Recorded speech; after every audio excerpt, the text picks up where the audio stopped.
न कोई दृष्टा है, न कुछ दृश्य, और न बीच का कोई अंतर संबंध है दृश्य का, न कोई अनुभव होगा।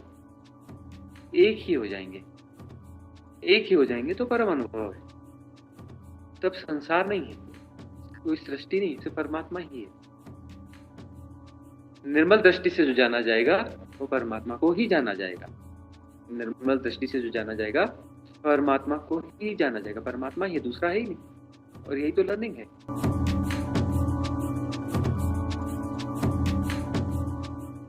करने से पहले सबसे पहले तो थैंक यू कि आपने आइडिया एक्सेप्ट किया, तो थैंक यू सो मच। मेरे क्वेश्चंस जो हैं बेसिकली, द आइडिया इज कि आजकल बहुत सारी बातें होती है ध्यान के बारे में, और हर लोग अलग अलग तरह की ध्यान की बातें करते रहते हैं। तो एक फर्स्ट फर्स्ट क्वेश्चन जो मेरा यहाँ है वो है कि स्वामी जी, बेसिकली ये जीवन ही क्या है? हम क्यों ये सब लोग बोलते रहते हैं कि आप नया जन्म लें, पिछले जन्म में ऐसा था, अगले जन्म में आप ऐसा करोगे। हम हमारे पास गीता में हमें कर्म का सिद्धांत दिया गया है कि आप जो कर्म करोगे वही फल आपको मिलेगा। तो ये सब क्या है? क्यों हम ये कर रहे हैं, और फिर हमें क्यों बार बार जन्म लेना पड़ता है? अ, इस ये पूरी यात्रा की आप अगर कुछ समझाएं कि हम क्यों कर रहे हैं ये सब कुछ। जीवन क्या है, जीवन क्यों है, जन्म क्यों हो रहा है, मृत्यु क्यों हो रही है ना? कर्म प्रारब्ध क्या है, अगला जन्म क्यों होगा? तो ये तो अपने आप में एक महत्व प्रश्न है, बहुत बड़ा प्रश्न है, मूलभूत प्रश्न है। तो जीवन क्या है? तो जीवन एक कर्म प्रारब्ध की श्रृंखला है। जीवन क्या है? एक कर्म प्रारब्ध की श्रृंखला है। और ये कर्म प्रारब्ध कैसे शुरू होते हैं? तो ये कर्म प्रारब्ध कैसे शुरू नहीं होते, ये जो है एक लीला का हिस्सा है ना? एक लीला का हिस्सा है। लीला का अर्थ है अल्टीमेट मिस्ट्री। तो अल्टीमेट मिस्ट्री जो है इसके बारे में बताया नहीं जा सकता। अल्टीमेट जो पहेली है, पहेली को सुलझा सकते हो, मिस्ट्री को नहीं सुलझाया जा सकता। तो अल्टीमेट मिस्ट्री है ये, इसको कैसे सुलझाया जा सकता है? तो अब इसे फिर भी कुछ कहना है तो कुछ ये कहा जाएगा कि जो है दो तो है नहीं, दो तो है नहीं। तो जीवन और मृत्यु जैसी दो चीजें कैसे हो सकती? जीवन और मृत्यु, हम दो की बात करें कि जीवन क्यों है, मृत्यु क्यों है, अगला जन्म क्यों है। तो दो तो होते ही नहीं है तो एक ही। वह एक ही है जो अनंत है, असीम है, निर्गुण है, निराकार है। वही आगे प्रसारित हो रहा है, उसके होने का ढंग है, उसके होने का ढंग है ये सृष्टि। सृष्टि उसने बनाई नहीं, क्योंकि ये होता है जीवन है, किसने बनाया, क्यों बनाया, कौन परमात्मा है, कौन दुनिया चला रहा है, क्या है, कैसा, ये सारे प्रश्न उठ जाते हैं। क्योंकि प्रश्न ही ऐसा, इस प्रश्न में सारे प्रश्न समाहित है। तो सारे प्रश्नों को हमें खोलना पड़ेगा कि अब जो है इस दुनिया को किसने बनाया? किसी ने नहीं बनाया। परमात्मा ने दुनिया ऐसी क्यों बनाई? कोई ना कोई परमात्मा है ना, उसने दुनिया ऐसी बनाई है ना? तो फिर अब है क्या, माजरा क्या है?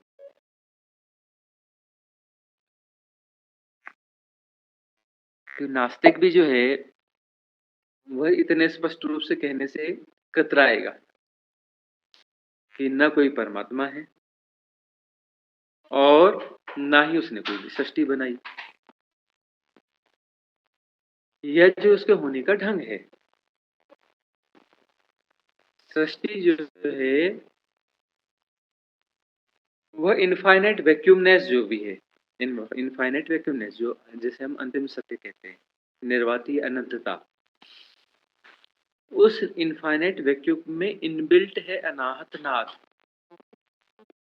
उसमें इनबिल्ट है अनाहत नाद, वह मूल ध्वनि जिसको कि हर धर्म स्वीकार करता है। जिसे सनातन धर्म जो है ओमकार का नाद अनाहत नाद कहता है। और हम जो पुरानी यहूदी और क्रिश्चियन परंपराओं में जाएंगे तो उससे जो है ऐसा कहा जाता है ध्वनि हुई और ध्वनि से, उस शब्द से जो है ये संसार प्रकट हुआ। अब इसे अनफोल्ड नहीं किया जाता है। बातें तो होती है, लेकिन ठीक से अनफोल्ड नहीं किया जाता है। वह जो अनाहत नाद है वह हुई नहीं, वह सदा से है। एक ध्वनि हुई और उससे ये सृष्टि निर्मित हुई, ऐसा नहीं। वह ध्वनि जो है सदा से है, शाश्वत है, हमेशा से। और ये उसके होने का ढंग है। ऐसा नहीं है कि कोई इनफाइनाइट वैक्यूमनेस है, जिसे हम समझने के लिए शिव तत्व कहते हैं। ये जो अनंत है, असीम है, निर्गुण है, निराकार है, बियॉन्ड टाइम एंड स्पेस है, अजन्मा है, तो उसे हम शिव तत्व कहते हैं, मतलब इनफाइनाइट वैक्यूमनेस। और उसके होने का ढंग है अनाहत नाद, मतलब उसमें वह इनबिल्ट है। ऐसा नहीं कि वह है और एक अनाहत नाद भी है, ऐसे दो नहीं होते। यह टूटा कभी भी नहीं है।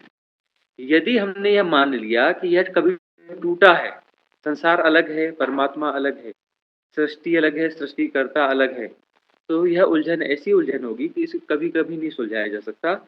और जब जिस झूठ को जिया जा रहा है उस झूठ के साथ में चला जाएगा तो धीरे धीरे फ्रस्ट्रेशन होगा, पागलपन होता चला जाएगा। यह जो है, जितने भी इंटेलिजेंट बंदे हों उनके अंदर मन में झांक कर देखो तो पागल है वो।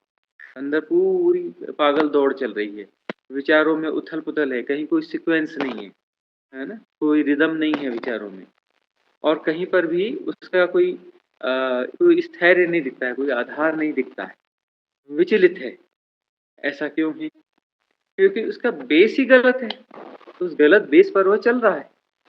वह जिस जो मन है, मन पैदा ही वहां से होता है, उस द्वैत से मन पैदा होता है। कि हम ये मानते हैं कि कोई सृष्टि है, कोई सृष्टि करता है। इस मान्यता के आधार पर सारी चीजें चल रही हैं। और झूठ के आधार पर जो चीज चली है ना, तो वह स्वस्थ तो हो नहीं सकती, वह अस्वस्थ है। तो पहली बात यह कि टूटा कभी है ही नहीं। वह जो है इनफाइनाइट वैक्यूमनेस, जिसे हम परम सत्य कहें, उसके होने का ढंग है। उसके होने का ढंग है अनाहत नाद। और उस अनाहत नाद के होने का ढंग है यह सृष्टि। अनाहत नाद से सृष्टि बनी, ऐसा नहीं, ऐसा नहीं, झूठ बात है। अनाहत नाद के होने का ढंग है यह सृष्टि। वह अनाहत नाद जो है त्रिविध है। वह अनाहत नाद जो है त्रिविध है, त्रिगुणा है। वह त्रिगुणा है, उसके होने का ढंग है। और उसे ही आदि शक्ति के रूप में निरूपित किया गया है। आज नवरात्रि कह रही हो ना, तो नवरात्रि यानी आदि शक्ति। तो आदि शक्ति क्या है? आदि शक्ति है उसके होने का ढंग। इसीलिए जो है शिव पार्वती को जो दर्शाया जाता है अर्धनारीश्वर, है ना, उसे हम पुरुष कहते हैं ना। जो अंतिम सत्य है उसे हम पुरुष कहते हैं ना, प्रकृति और पुरुष, सांख्य में ऐसा कहते हैं। तो पुरुष का अर्थ है वह इनफाइनाइट वैक्यूमनेस, निर्वाती अनंतता। और जो है उसके होने का ढंग है अनाहतनाद, उसके होने का ढंग है वह शक्ति, त्रिगुणा शक्ति, आदि शक्ति। यह उसके होने का ढंग है। इसीलिए जो हम कहते हैं कि एक ही है, दो नहीं है। यह उसके होने का ढंग है। अब वो सिंबल तो पूरे दिए गए, लेकिन सारे लोग भूल गए पूरी दुनिया में। ये बात आती कि ठीक से कोई खोल के बताता ही नहीं। इतनी बड़ी दुनिया में कितने लोग कहने वाले हो गए, बहुत कुछ कह रहे हैं, लेकिन यह बात कोई ढंग से कह ही नहीं पाता है, समझा ही नहीं पाता है। ऐसे न समझा है न समझाया है कि वह जो है उसके होने का ढंग है। इसलिए जो है वह अलग अलग नहीं है, वह अर्धनारीश्वर है, मतलब वही है। और उसके होने का ढंग है। एक तरफ से देखने पर ऐसा दिखता है, दूसरी तरफ से देखने पर ऐसा दिखता है।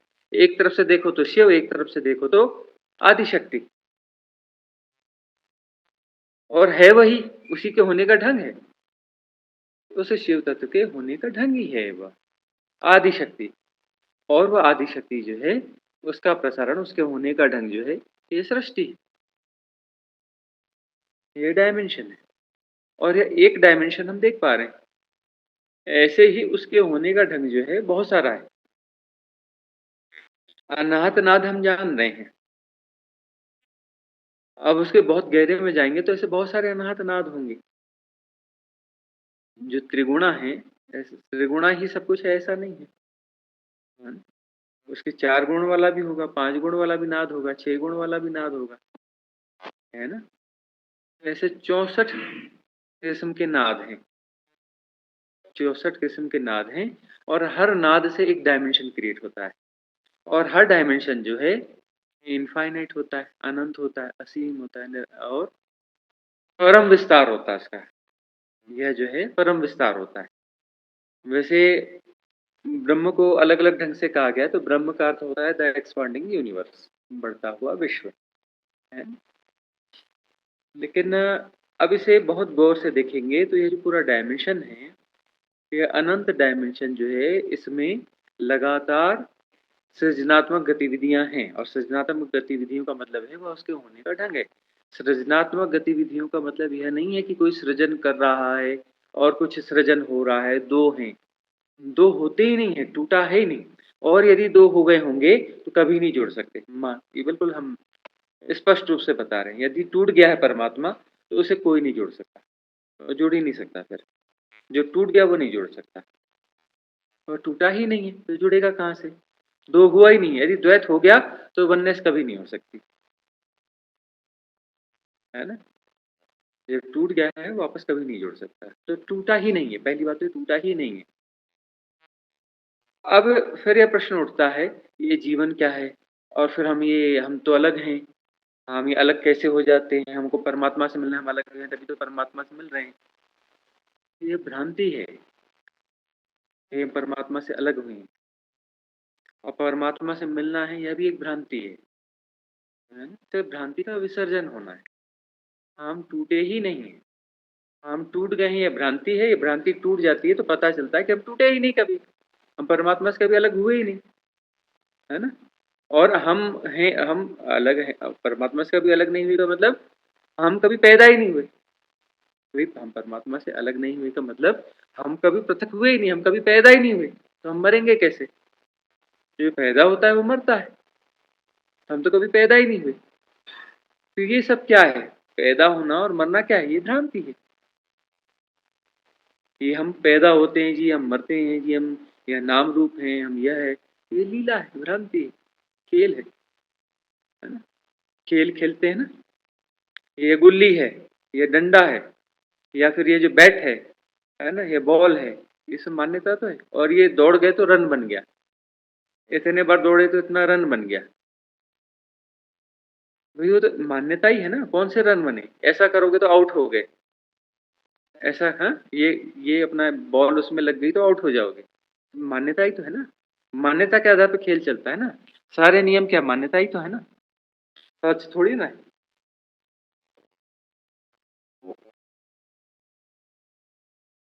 यह जो है सच तो है नहीं, और यदि सच के आधार पर कोई खेल खेलोगे तो खेल कभी खेला ही नहीं जा सकता। कोई ऐसा खेल बता दो जो सत्य पे आधारित हो। सत्य पे आधारित कोई खेल हो सकता है क्या? खेल सदा जो है कुछ मान्य नियमों के आधार पर चलता है। मान्य नियम है ना, मान्यता, है ना? और मान्य नियम जो हमें हिप्नोटाइज कर लेते हैं। जब वह आउट होता है खिलाड़ी, है ना, दूसरे देश का खिलाड़ी जब आउट होता है तो इस देश के दूसरे देश वाले जिसने आउट किया, पूरे देश के लोग खुशी मनाते हैं, आउट आउट आउट, है ना? और क्या वो क्या आउट हुआ है? वो एक मान्यता है ना। कौन आउट हुआ? कोई आउट नहीं हुआ है, लेकिन वो कहते हैं आउट, इस मान्यता के आधार पर आउट हो गए, इस मान्यता के आधार पर रन बन गए, इस मान्यता के आधार पर इसके रन ज्यादा हो गए और ये जीत गया। तो मान्यता ही तो है ना, भ्रांति है ना। और मान्यता इतनी प्रगाढ़ हो जाती है कि उस पर कितनी खुशी होती है जीतने पर, लोग कितने जबरदस्त तरीके से खुश होते हैं, जबकि कोई ना जीता है ना कोई हारा है, ना कोई जीता है ना हारा है। अब कोई जीतेगा हारेगा नहीं तो फिर वो खेल का जो है, खेल का कुछ मतलब निकलेगा नहीं, खेल खेला ही नहीं जाएगा, खेल जो है खेला ही नहीं जाएगा ना। तो इन मान्यताओं की भी जरूरत है, और जीत हार जैसी मान्यताओं की भी जरूरत है। जो जीत हार तो एक एक सापेक्षिक बात है ना, रिलेटिव थिंग है। कैसी जीत कैसी हार, कौन जीता कौन हारा, न कभी कोई जीता है न कभी कोई हारा है। मान्यता ही तो है ना। अब मान्यता के आधार पर खेल चलता है। तो ये मान्यताएं हैं, इस मान्यता के आधार पर खेल चल रहा है, मान्यता के आधार पर सेपरेशन है। मान्यता के आधार पर भारत की टीम है और ये अपना जो है इंग्लैंड की टीम है और ये ऑस्ट्रेलिया की टीम है और ये पाकिस्तान की टीम है, मान्यता के आधार पर है। कोई भारत की टीम हो सकती है? अरे भारत ही एक मान्यता है तो भारत की टीम कहाँ से असली हो जाएगी? भारत भी तो एक मान्यता है, अमेरिका भी तो एक मान्यता है। हमने जाके देखा बॉर्डर पे कि ये जो देश अलग है, ये देश अलग है। तो हमने चेक किया उधर जाकर कि इधर की मिट्टी यदि ऐसी है तो उधर की नीली होगी या फिर हरी होगी मिट्टी। ये दूसरा देश है तो वहाँ तो मिट्टी वैसी थी। हमने देखा ये देश अलग वो देश अलग, तो उस देश के आदमी अलग होंगे, हो सकता है उनकी 4 टाँगें हों, हो सकता है कि 2 सिर हों, ऐसा नहीं था। मान्यता है ना, मान्यता ही तो है। तो मान्यताएं जो हैं, मान्यताएं हमें सच की तरह प्रतीत होने लगती है ना, और वो भ्रांति है। उन मान्यताओं के आधार पर जो है एक व्यक्तित्व निर्माण हो जाता है, एक सेपरेशन का निर्माण हो जाता है। क्योंकि खेल में वो जो एक सेपरेशन को, एक इंडिविजुअलिटी को तो क्रिएट करना पड़ेगा, तभी तो खेल चलेगा ना। और वो इंडिविजुअलिटी बनानी पड़ेगी कि ये भारत की टीम है और ये जो है अमेरिका की टीम है, या जो है अपना इंग्लैंड की टीम है, ये पाकिस्तान की टीम है ना, ये रशिया की टीम है। ऐसे कुछ भी करोगे तभी तो ना इंडिविजुअलिटी बनेगी, नहीं तो खेल चलेगा कैसे? और उसमें जो है खिलाड़ियों की इंडिविजुअलिटी होगी कि ये फलाना है, या ठिकाना है, ये वह है। और वह बात तो हम इसलिए अपील नहीं करेगी क्योंकि हम तो एक इंडिविजुअलिटी को जी रहे हैं, है ना। तो उसको समझना थोड़ा मुश्किल होगा, लेकिन ये टीम वाली चीज को हम समझ सकते हैं। हम इतनी ज़्यादा सेपरेशन को जी रहे हैं कि वो व्यक्ति वाले, खिलाड़ी वाली इंडिविजुअलिटी की बात करेंगे ना तो वह उतरेगी नहीं, वो समझ में आएगी नहीं। बहुत ज़्यादा हिप्नोटाइज है। तो ये सारी भ्रांतियां हैं। इन भ्रांतियों का विसर्जन जो है वह बस विसर्जन ही होना है और कुछ नहीं। भ्रांति है तो भ्रांति का विसर्जन होने पे क्या होगा? बाद में सिर्फ एक हंसी छूटती, ठाका लगता है, एक खिलखिलाहट होती है कि अरे हम कहाँ कैसे फंसे हुए थे और हम तो है ही नहीं, इंडिविजुअल तो है ही नहीं, समष्टि है। अब कोई इंडिविजुअल नहीं है तो परमात्मा कैसे होगा? परमात्मा जरूर इंडिविजुअल का कॉन्सेप्ट है। परमात्मा क्या है? किसी इंडिविजुअल का कॉन्सेप्ट है। जब इंडिविजुअल बचा ही नहीं तो परमात्मा कहाँ से बचेगा? एक बात बताओ, पूरी सृष्टि में कोई न बचे, सिर्फ एक वर्षा बचे, तो उसका नाम क्या होगा? उसके नाम की कोई जरूरत पड़ेगी? क्योंकि वह एक ही है। दो होते तो नाम की जरूरत पड़ेगी, और कुछ नहीं होगा तो सुन ए करके बोलना पड़ेगा। हाँ, वननेस के बोध के बाद में ये बात स्पष्ट होती है, न कोई व्यष्टि है न कोई समष्टि है, न कोई व्यक्ति है और न कोई परमात्मा है। कौन सा परमात्मा? परमात्मा एक कॉन्सेप्ट है, ये इंडिविजुअल्स का कॉन्सेप्ट है। जो सेपरेशन को जी रहे हैं उनका कॉन्सेप्ट है परमात्मा। परमात्मा जैसी कोई चीज होती ही नहीं है। परमात्मा एक उपाय है, एक विधि है, एक आलम्बन है। साधना के लिए हमें कुछ आलम्बन लेने पड़ते, तो परमात्मा नाम का भी हम आलम्बन ले लेते हैं, क्योंकि परमात्मा हमारा कॉन्सेप्ट होगा। और जो परम सत्य है उसको कहा ही नहीं जा सकता। ये परम सत्य भी हम कह रहे हैं ना, ये थोड़ा फेयर कॉन्सेप्ट होगा, लेकिन ये भी है कॉन्सेप्ट। मुक्ति भी कॉन्सेप्ट ही है ना?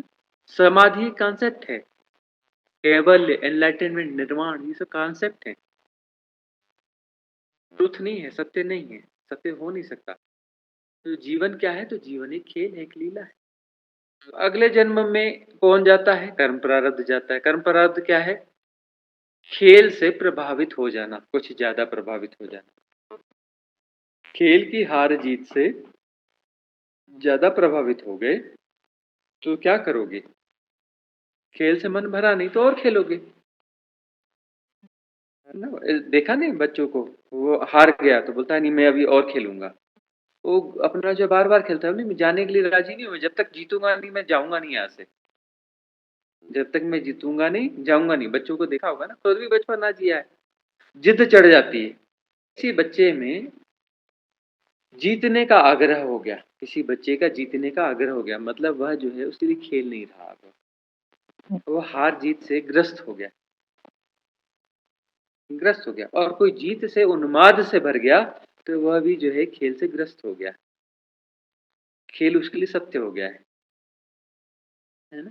जैसे अभी जो खेल चल रहे हैं ना, ये जो बड़ी बड़ी टीमें खेलती हैं, मैच खेलती हैं, इससे बड़ा नाम मिलता है, पद मिलता है, पैसा मिलता है, यह मिलता है, और इससे जीत हार से जो है बहुत खुशी या बहुत दुख होता है।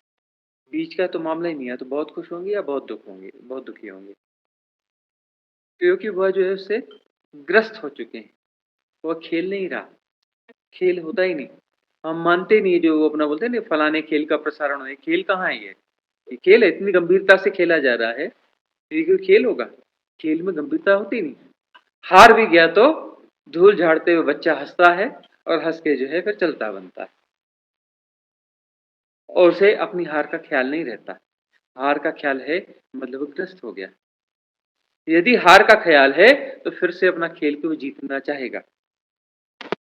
यदि हार का ख्याल है तो वह सोचता है कि कोई ना कोई ट्रिक होगी, मैं फिर से खेलूंगा और जरूर जीतूंगा, तो फिर से खेलेगा। खेलने के लिए फिर प्लेग्राउंड चाहिए, खेलने के लिए फिर स्कूल का बस्ता चाहिए, नहीं चाहिए, फिर से ट्रेनिंग चाहिए, फिर आएगा, है ना, फिर अगला जन्म लेगा और फिर अपना खेलने के लिए। लेकिन वह खेल से ग्रस्त है, वह जीतने के लिए खेलना चाहता है, और खेल के लिए खेलना नहीं चाहता। जो जीत गया वह भी फंस जाएगा, तो बोलेगा कि और जीतना है। जो हार गया, हार से ग्रस्त है, बोलेगा और जीतना, मतलब फिर से खेलना है ताकि मैं जीत सकूं, है ना। ये दोनों फंसे रहेंगे, दोनों फंसे रहेंगे। एक ऐसा होगा जो कह रहा है कि मैं खेल रहा हूँ, बात खत्म है, खेलने में आनंद है, कौन हारा कौन जीता क्या लेना देना, कौन हारा कौन जीता, मतलब क्या है हारने जीतने का, अरे खेलने में मजा है भाई, हाँ? और कोई हारता है कोई जीतता है, उससे खेल चलता है, तो चलने तो जैसा चल रहा है, लेकिन खेलने में मजा आ रहा है, बस खेलना आनंद है। तो खेलना आनंद है, उसका खेल पूरा हो गया। जब खेल पूरा हो गया बोलता है मन भर गया, बात खत्म हो गई। वो नहीं कहता कि मुझे फिर से खेलना है, मुझे फिर से जीतना है। यह जीतने में बड़ा मजा आता है, मैं कितना जीता हूँ, अगले जन्म अब फिर और जीतना है मुझे, तो फिर से अपना अगला जन्म लूँ। या जो है कोई कहता है कि हारने में बड़ा दुख हुआ है मुझे, मैं एक बार जीत के दिखाऊंगा, साबित करके दिखाऊंगा खुद को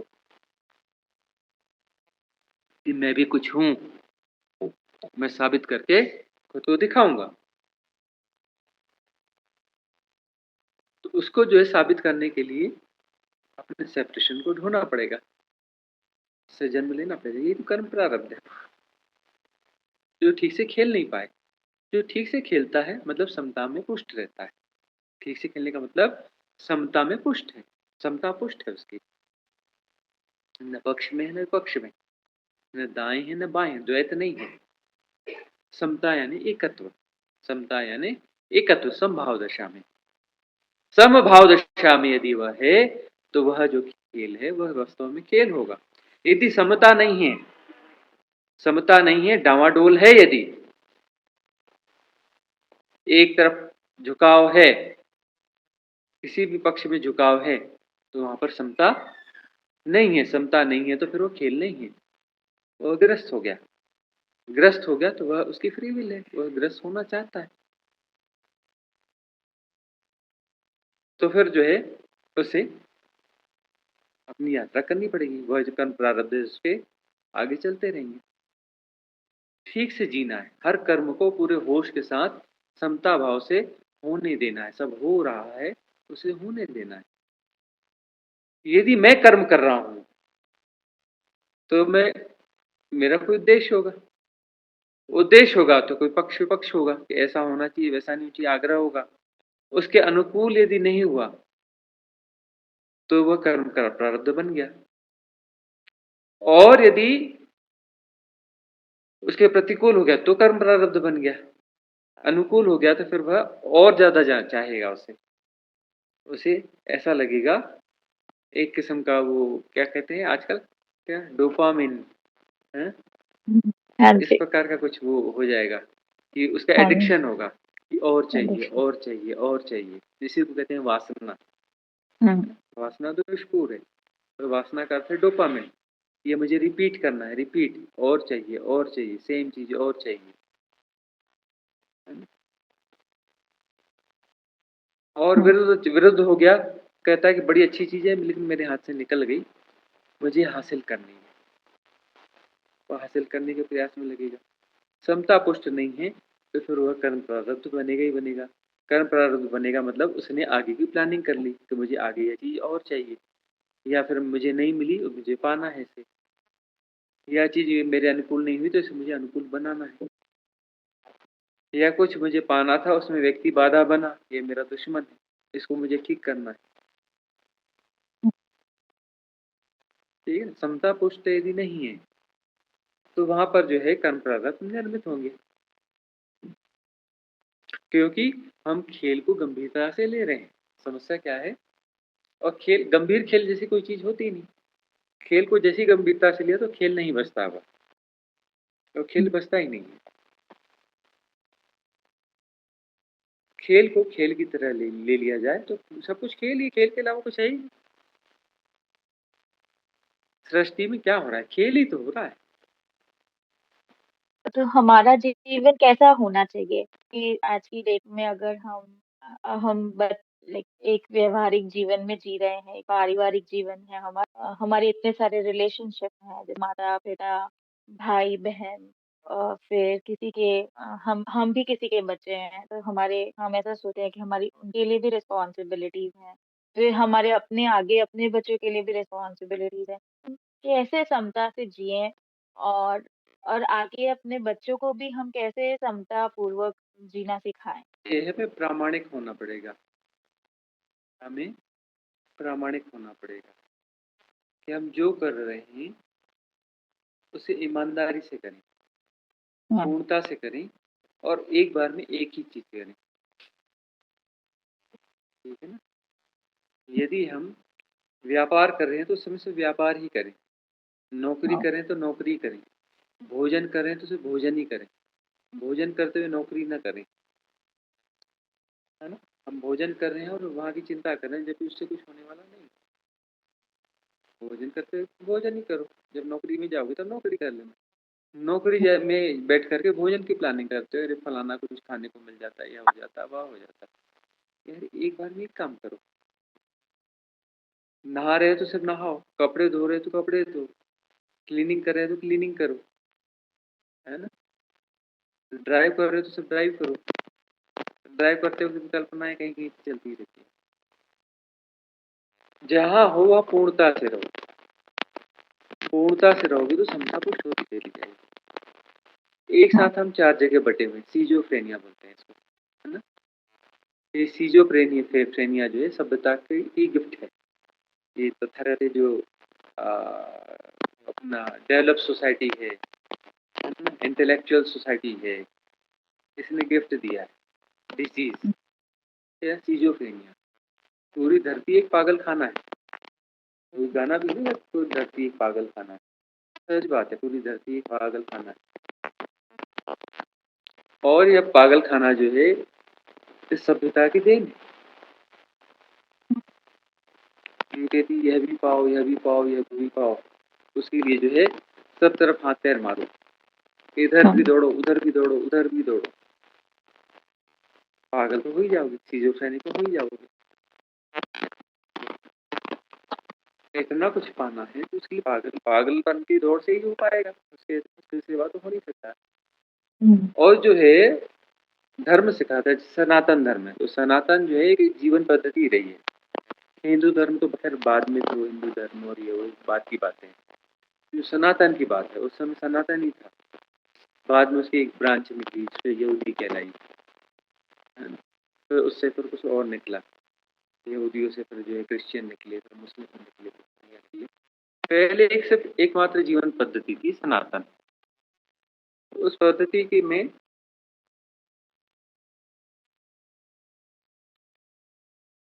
उसके जो सामान्य नियम थे उन नियमों में यह था कि अपरिग्रह, अपरिग्रह यानी बटोरना नहीं है, उपभोक्तावादी संस्कृति नहीं होनी चाहिए। हाँ। कम में जियो, सादगी में जियो, प्रकृति के साथ जियो, प्रकृति के बीच में जियो, है ना? और न ज़्यादा ज्ञान इकट्ठा करना है, न ज़्यादा इन्फॉर्मेशन से इकट्ठी करनी है, कुछ भी परिग्रह नहीं करना है। जितना ज़रूरी है बस उतना, उससे आगे बढ़ना ही नहीं। भगवान बुद्ध से किसी ने पूछा, बनते विष क्या है? भगवान बुद्ध ने आंखें बंद करी, फिर आंखें खोली, फिर कहा, जो भी जरूरत से ज़्यादा है वह विष है, जो भी गैर जरूरी है वह विष है। उससे तुम नहीं बचते, द्वैत पैदा हो जाता है। तुम करके चले गए, विष मर गए ना तुम जो शायद जैसा होना चाहिए वैसे नहीं रहे, टूट गए, तुम दो हो गए। जरूरत से ज्यादा होगा तो विष हो जाएगा। परिग्रह जो तुम्हें इन्वॉल्व कर देगा, द्वैत में बांट देगा, तो जरूरत से ज्यादा जो है विष है। तो उस अपरिग्रह में सिर्फ जरूरत से जीना सिखाया गया। जितनी जरूरत है उतना ठीक है, उससे ज्यादा कुछ करने की जरूरत भी नहीं। बड़ा समय होता था लोगों के पास, तो थोड़ी बहुत फसलें वसलें कर ली, जाके कुछ लकड़ियाँ ले आए चूल्हे के लिए, घर वर कुछ डैमेज है तो थोड़ा सा बना लिया, कुछ जो कंदमूल फल फूल ले आए, जितना है, और वह भी पूरे आनंद के साथ में, जो भी है पूरे आनंद के साथ में, सहजता से। तो सहज जीवन में द्वैत फलित होता ही नहीं, सहज जीवन में द्वैत फलित नहीं होता। द्वैत जो है असहजता का परिणाम, असहजता परिग्रह से आती है। आज के युग में क्या है, टू मच इंफॉर्मेशन बड़ी बीमारी है, पागल खाने का पूरा मसाला है, टू मच इंफॉर्मेशन। पहले क्या था, उतना ही संचय करो जितनी जरूरत है, ज्यादा इंफॉर्मेशन की जरूरत नहीं है। ये जो टू मच इंफॉर्मेशन है, इसने भी पागल बनाने में बड़ी भूमिका निभाई है ना। टेक्नोलॉजी, इनका इंफॉर्मेशन साइंस एंड टेक्नोलॉजी, ये वाला युग है नहीं, ये पागलपन का आधार है, इंफॉर्मेशन टेक्नोलॉजी। टेक्नोलॉजी के समर्थन में जो सनातन धर्म कभी नहीं रहा, वह इस पक्ष में रहा कि श्रमपूर्ण जीवन होना चाहिए, कंफर्ट वाला जीवन नहीं होना चाहिए, श्रमपूर्ण जीवन। टेक्नोलॉजी नहीं होनी चाहिए, टेक्नोलॉजी हमें हैंडीकैप्ट बनाती है, और मशीन के साथ में रहते हैं मशीन होने लगते हैं। हमें मनुष्य होना है पहली बात, और मनुष्य से फिर मन से ऊपर उठना है, पशु से मनुष्य, मनुष्य से परमात्मा, यही तो यात्रा है। अब जो है मनुष्य से क्या हो रहे हैं, मशीन हो रहे हैं, ज़ॉम्बीज़ हो रहे हैं, दिखते हैं मनुष्य जैसे, मनुष्य है नहीं, टेक्नोलॉजी से बुरी तरह से ग्रस्त हैं।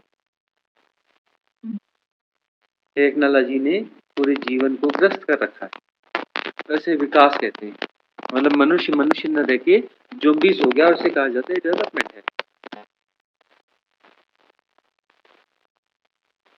ज़ॉम्बीज़ का मतलब होता है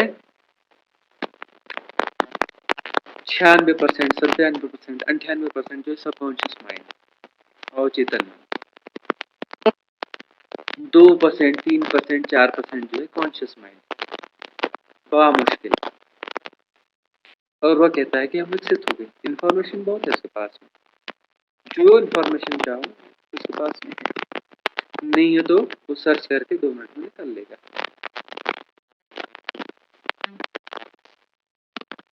तो ये जो भी इसमें विस्मय मर चुका है, विस्मय बोध नहीं। और भगवान शिव क्या कहते हैं, पहला सूत्र कहते हैं, शिव सूत्र का पहला सूत्र है, साधक वह है जिसके पास विस्मय बोध है। विस्मय बोध से साधना शुरू होती है, विस्मय बोध का विकास जो है साधना का विकास है। छोटा सा बच्चा विस्मय से भरा हुआ रहता है, कुछ नहीं जानता, कुछ नहीं जानता है तो विस्मय से ही देखता है।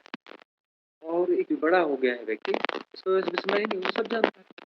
तो अरे ये कहाँ क्या क्या चंदा मामा, अरे चंद्रमा वो तेरा ऊपर वो मिट्टी विट्टी से बना है, मिट्टी पत्थर है, वो इसमें वो अपना दादी बैठ के सूत काट रही, वो नहीं गड्ढे हैं, खाइया है, खाइया है। चंद्रमा का कोई चंद्रमा रश्मियाँ, चंद्र रश्मियाँ करे, उसका कोई कुछ खुद का प्रकाश नहीं, उधार है, वो जो सूरज का पड़ता है वहां से आता है। अरे सूरज कुछ भी नहीं है, उसके अंदर वो जो है ना हाइड्रोजन में वो जो है ना वो नाभिकीय ब्लास्टिंग हो रही है, उससे ऊर्जा रिलीज होती है ना, वो आग है वो, और कुछ भी नहीं है वो। सब वो बिल्कुल टेक्निकल जो इंफॉर्मेशन वो है, उसमें कोई स्वाभाविकता नहीं है, कुछ भी स्वाभाविकता नहीं है वहां पर। स्वाभाविकता क्या होगी, विस्मय को, वो कुछ चंद्रमा नहीं है, न चंदा मामा है, न कुछ है, वह जो है जो कुछ है अनुपम है, अनूठा है। वो इधर से आ रहा है, उधर से आ रही रोशनी, उससे कोई मतलब नहीं। जो भी रोशनी आ रही है, जो भी परिस्थिति बन रही है, वह अप्रतिम है।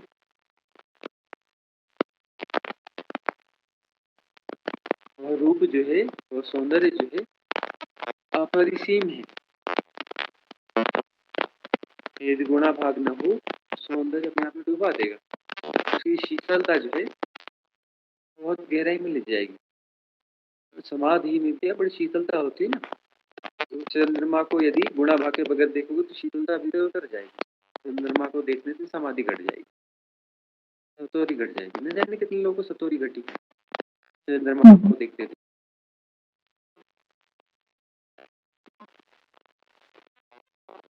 सूर्य को प्रणाम करते हुए ऐसे प्रणाम करते हैं क्या? कुछ लोगों ने देख कर अभिभूत हो गए होंगे, अभिभूत होकर के झुक गए होंगे, सतोरी घट गई होगी वहां पे। लोगों ने कहा कि हम भी करते हैं, सूर्य को प्रणाम करो, प्रणाम करो, हमको भी सतोरी घट जाएगी। क्यों करना है प्रणाम? क्योंकि सतोरी घट जाएगी। सूरज है ना, इसको प्रणाम करने से सतोरी घटती है, वो आत्मज्ञान हो जाता है, कल्याण होता है। प्रणाम करो, प्रणाम करो। अरे जिन्हें हुआ उन्होंने तो गुणा भाग लगाया नहीं था, उस सुबह का अनुपम सौंदर्य और वो देखा उन्होंने, उन्हें सतोरी घट गई, समाधि घट गई, कुछ हो गया, कुछ हो गया। उनका गुणा भाग तो था नहीं। सूरज है, ऐसा करेंगे तो ऐसा होगा, वैसा करेंगे तो ऐसा होगा। गुणा भाग से सत्य नहीं हो सकता, सत्य गुणा भाग के पार है। रविन्द्रनाथ टैगोर जो है, उनके जीवन की घटना है। उनके पड़ोस का कोई एक व्यक्ति है और वह कभी भी उन्हें सम्मान नहीं देता था, उनके साथ जो है रूखा व्यवहार करता था, और इतनी ऐसी दृष्टि से देखता था, चुभ जाती थी, चुभ जाती थी। एक बार जो आया और झकझोरा में तुझे लिखता है, बड़ी बड़ी बातें कविताएं लिखता है, क्या सचमुच में तेरा अनुभव? सच बोल। चुभती हुई नजरों से देखता रहा, कोई जवाब नहीं मिला, चुभती हुई नजरों से देखता हुआ चला गया, और नजरें चुभ गई भीतर। सचमुच में तेरा अनुभव है। और वह बात जो इतनी बुरी चुभ गई उनको, वह छटपटाने से लगे, जैसे तैसे वह दिन गुजरा, रात गुजरी। दूसरे दिन वो ठीक से नींद नहीं हुई और सुबह उठ करके वो चल पड़े, चलो टहलाता हूँ। और वह गए, और जो है उन्हें सुबह का अनुपम सौंदर्य दिखाई दिया। वो सूरज और उसकी रोशनी दिखाई दी। सूर्य की जो रश्मियां हैं वह ताल में पड़ रही थी, और सब जो है सोना सोना हो गया था पानी। एक अलग ही आभा थी। सुबह की ताजी हवा थी, पक्षियों के गीत थे, और वृक्ष थे, वो कोई परिभाषा नहीं थी कि ये वृक्ष है, ये पक्षी है, पक्षियों का गीत है, सूरज है, ये ताल है, कोई परिभाषा कुछ भी नहीं थी। उन्होंने देखा और अभिभूत हो गए। अभिभूत हो गए, उन्हें कुछ घट गया। उन्हें जो घट गया और लौटते हुए उनकी मस्ती कुछ अलग थी। और उस मस्ती में जब वो लौटे तो लौटते लौटते अपने घर में जाकर उस पड़ोसी के घर में चले गए। उसके दरवाजा खटखटाया और जब वह पड़ोसी निकल के आया, उसने फिर गौर से देखा और इस बार वो मुस्कुराया। मुस्कुराया और बोला, तो तुझे हो गया, बहुत अच्छा, खुशखबरी है, तुझे कुछ हो गया, तुझे कुछ घट गया। अब जो तू कहेगा झूठ नहीं होगा, तो तेरा अनुभव है। उन्हें फिर आश्चर्यचकित होना पड़ा कि कल तक चुभती नजर से देखने वाला इतना प्रेमपूर्ण तरीके से देखने लग गया और इतना अच्छा बोलने लग गया कि सचमुच में कुछ घट गया।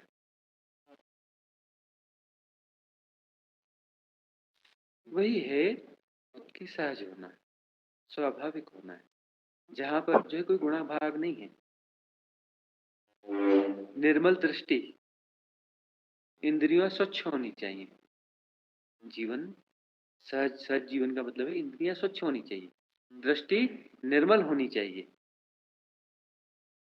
श्रवणेन्द्रिय निर्मल होनी चाहिए, घ्राणेन्द्रिय निर्मल होना चाहिए, स्पर्शेंद्रियां निर्मल होनी चाहिए, स्वादेंद्रिय निर्मल होनी चाहिए।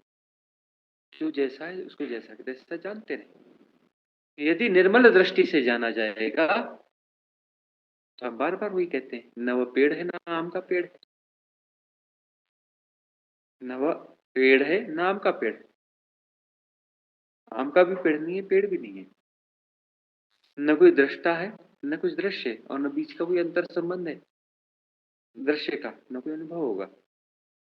एक ही हो जाएंगे, एक ही हो जाएंगे तो परम अनुभव है। तब संसार नहीं है, कोई सृष्टि नहीं, सिर्फ परमात्मा ही है। निर्मल दृष्टि से जो जाना जाएगा वो परमात्मा को ही जाना जाएगा।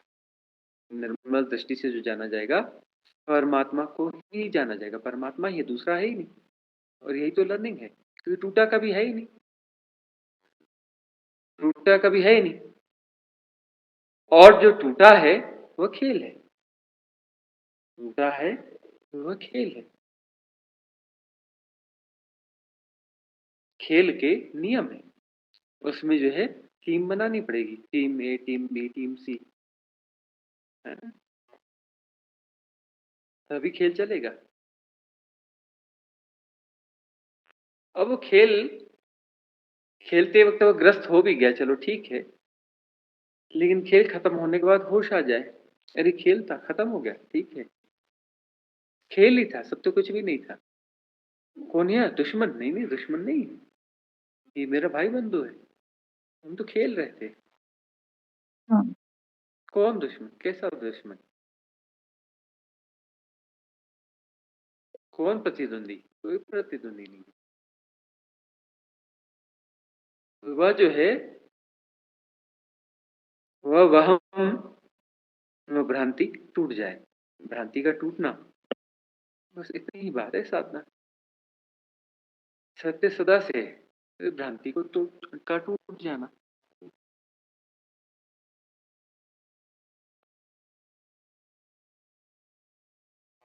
प्रश्न उठता है कि भ्रांति को तोड़े कैसे, कैसे हम सामान्य जीवन में आए, उस अवस्था को हम कैसे प्राप्त करें, भ्रांति टूटे कैसे। इसके लिए जो है, क्योंकि हम इतने ज्यादा हिप्नोटाइज्ड हैं, तो अस्तित्वगत व्यवस्थाएं हैं कि जो लोग इस खेल से बाहर हो जाते हैं, बाहर होते ही उन्हें विदा नहीं होने दिया जाता। वह भी खेल का एक नियम है। उसमें से कुछ लोगों को रोक लिया जाता है, रोको, तुम्हें पता चल गया खेल है, इससे इतना ग्रसित होने की जरूरत नहीं, गंभीर होने की जरूरत नहीं है, तुम्हें पता चल गया, तुम्हारा आंशिक जो है हम सेपरेशन बचा के रखें, थोड़ा सा, कुछ समय के लिए, कुछ काल के लिए। तुम समय के बाहर हो चुके हो नहीं, तो मैं समय से पूरा बाहर नहीं होने देंगे, थोड़ा-सा समय के भीतर थोड़ा-सा, एक छोर पकड़ के रखो और तुम दूसरों को बताओ कि ये खेल है, इससे ग्रसित होने की ज़रूरत नहीं है और तुम भी ऐसा-ऐसा करो, तुम भी खेल के बाहर हो जाओगे। तो वह जो कुछ विधियाँ भी देते हैं, उसे मेथड्स फॉर मेडिटेशन कहते हैं। ध्यान किया नहीं जाता, ध्यान कृत्य नहीं है। ध्यान जो है हैपनिंग है, घटता है। कैसे घटता है? उसके लिए सहायक होती हैं विधियाँ। वह विधियाँ कौन देते हैं? जो इस खेल के बाहर हो चुके हैं। वह विधियाँ देते हैं, मेथड्स देते हैं। मेथड्स ऑफ मेडिटेशन नहीं, मेथड्स फॉर मेडिटेशन। तो इन विधियों के माध्यम से ध्यान घट जाता है। ध्यान का अर्थ है भ्रांति गिर जाती। जो जैसा है जैसा का तैसा जाना जाता है। ध्यान का अर्थ है जो जैसा है जैसा का तैसा जाना जाता है। ये मुक्ति है। भ्रांति में जो है, जो जैसा है वैसा न जान करके उसे कुछ और जाना जा रहा है। अपने प्रोजेक्शंस उसमें डाले जा रहे हैं, है ना? खेल का नियम है, जो खेल के नियम के तहत में प्रोजेक्शंस डाले जाते हैं। उसमें प्रोजेक्शन डाले जा रहे हैं। ये पेड़ है, ये पहाड़ है, ये पत्थर है, ये फलाना है, ये रिश्तेदार है, ये मित्र है, ये शत्रु है। ये प्रोजेक्शंस डाले जा रहे हैं खेल के तहत में। क्यों डाले जा रहे हैं? क्योंकि जरूरी है, खेल का खेल चलेगा ही कभी।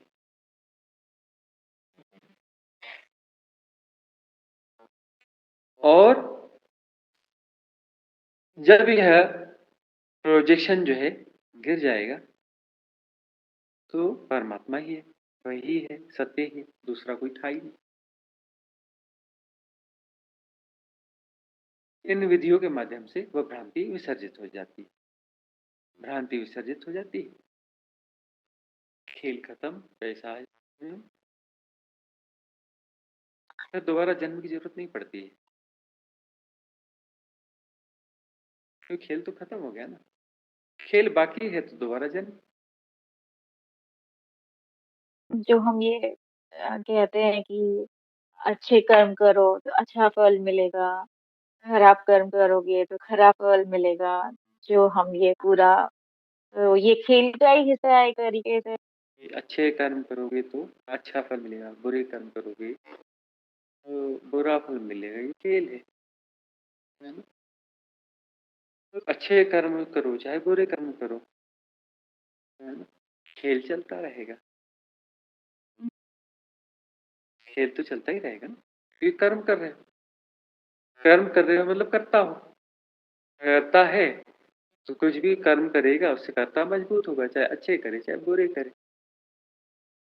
कर्ता ही मजबूत होगा ना। देखे नहीं दानियों को, जो दान करते हो कैसे सेल्फीज दान देते हुए जो फोटो खिंचवाते हैं और फोटो जो है यहाँ करते हैं। तो ये बड़े अच्छा कर्म कर रहे हैं और दुनिया को बताना चाहते हैं, देखो मैं कितना महान हूँ। अपने सेपरेशन को मजबूत कर रहे हैं। तो वो कोई दान दान होता है?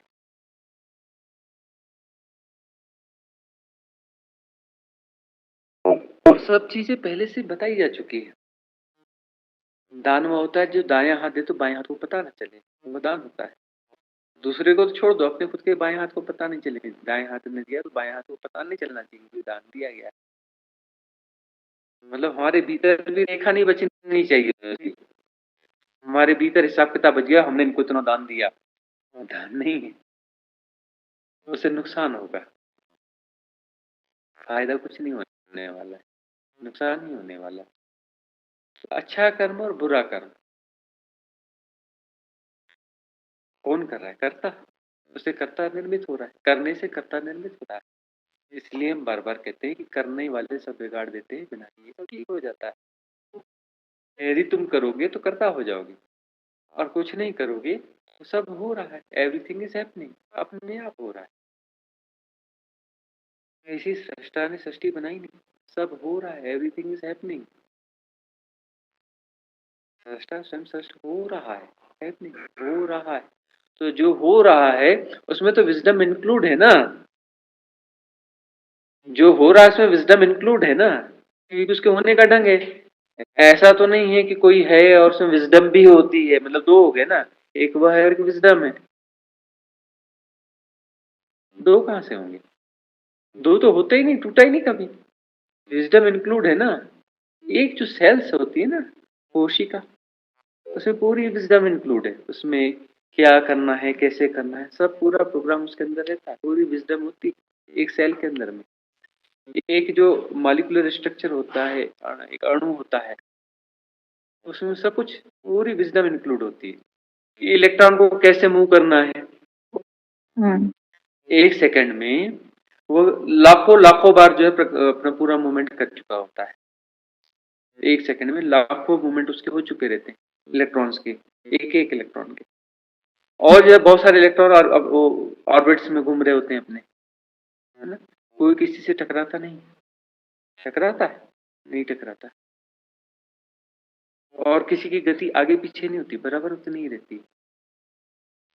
तभी तो वो फॉर्म बना रहता है ना, जो पदार्थगत फॉर्म दिख रहा है तभी तो फॉर्म बना रहता है ना, पदार्थ तो है नहीं। तो उस मूवमेंट के कारण वो पदार्थ की तरह व्यवहार कर रहा है। मैटर तो झूठ है, मैटर तो होता ही नहीं,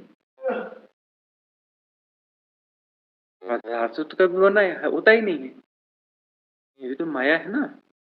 तो वह जो मूवमेंट है, वह जो मॉलिक्यूलर स्ट्रक्चर है, इलेक्ट्रॉन प्रोटॉन न्यूट्रॉन, वह क्या है, ऊर्जाओं का प्रकंपन है, आदि शक्ति का मूवमेंट है, आदि शक्ति का मूवमेंट है। तो उससे वो स्ट्रक्चर बना है, और वह जो स्ट्रक्चर जैसा आभास देता है, उसके भी जो अपने अपने ऑर्बिट्स में की जो गतियां हैं बड़ी रिदमिक है, संगीतमय है, सुनिश्चित है।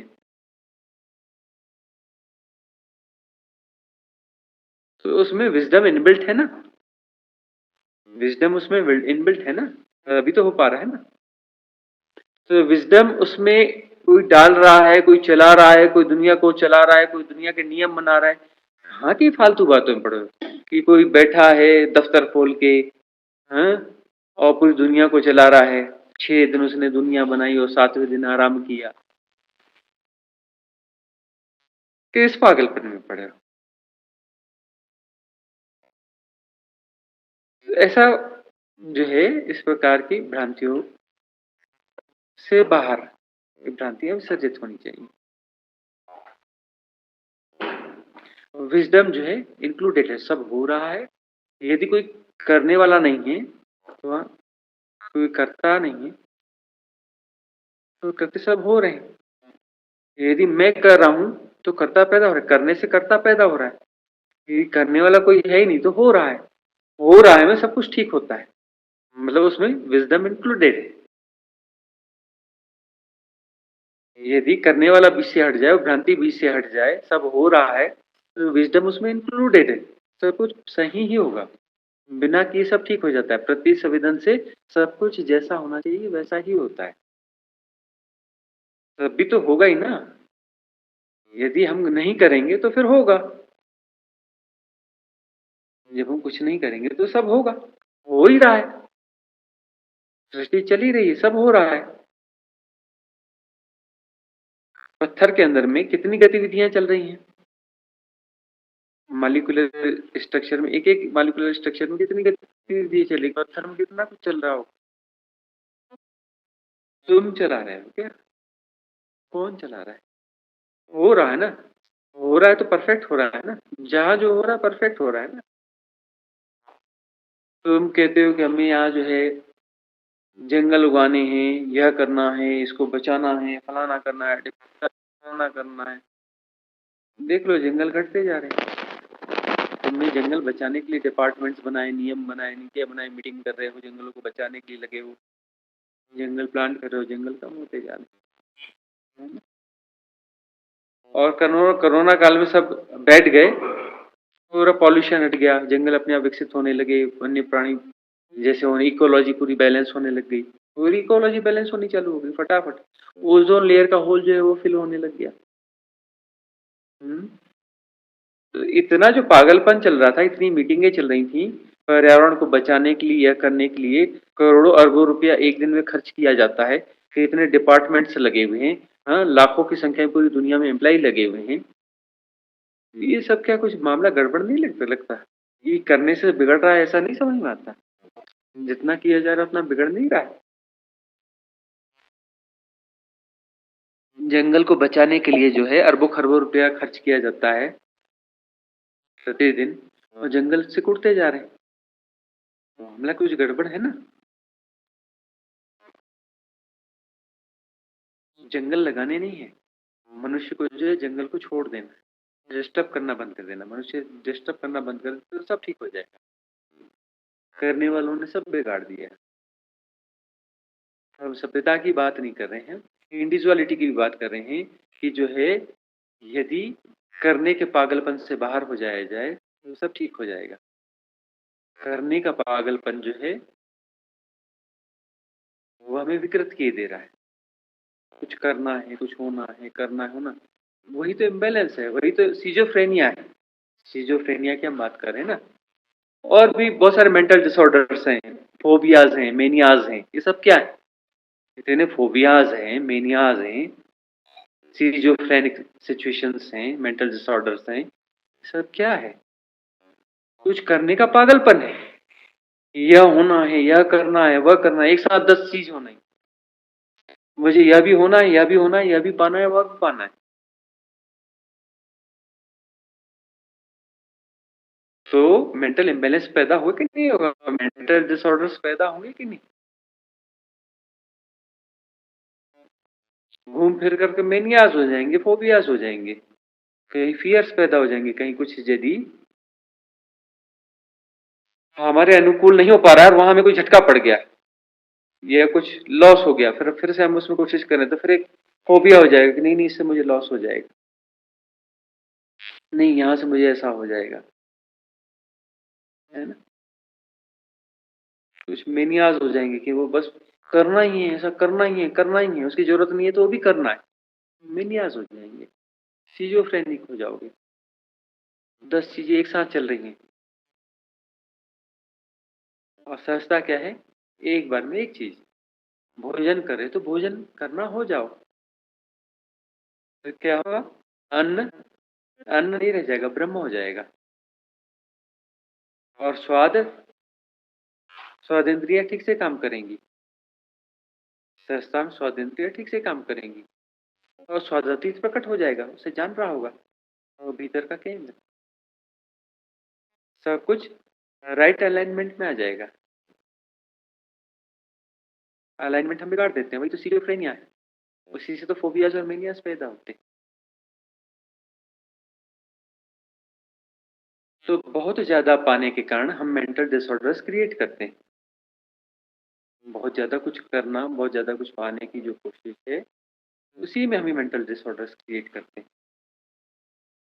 और कुछ न करने से सारे फोबियाज भी चले जाएंगे, मेनियाज भी चले जाएंगे, सिजोफ्रेनिक सिचुएशन भी चली जाएगी, मन भी चला जाएगा। स्वस्थ मन जैसी कोई चीज नहीं होती, स्वस्थ मन जैसी कोई भी चीज नहीं होती। मन का अर्थ होता है चेतना के तल पर इम्बैलेंस,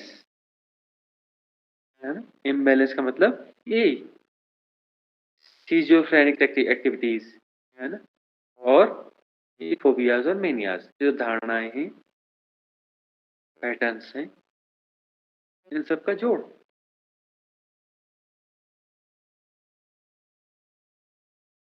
ज़ॉम्बीज़ की बात चल रही थी ना, तो ज़ॉम्बीज़ का अर्थ है बहुत सारे पैटर्न्स, बहुत सारे मेनियास, फोबिया, सिजोफ्रेनिक सिचुएशन और मशीन हो जाना।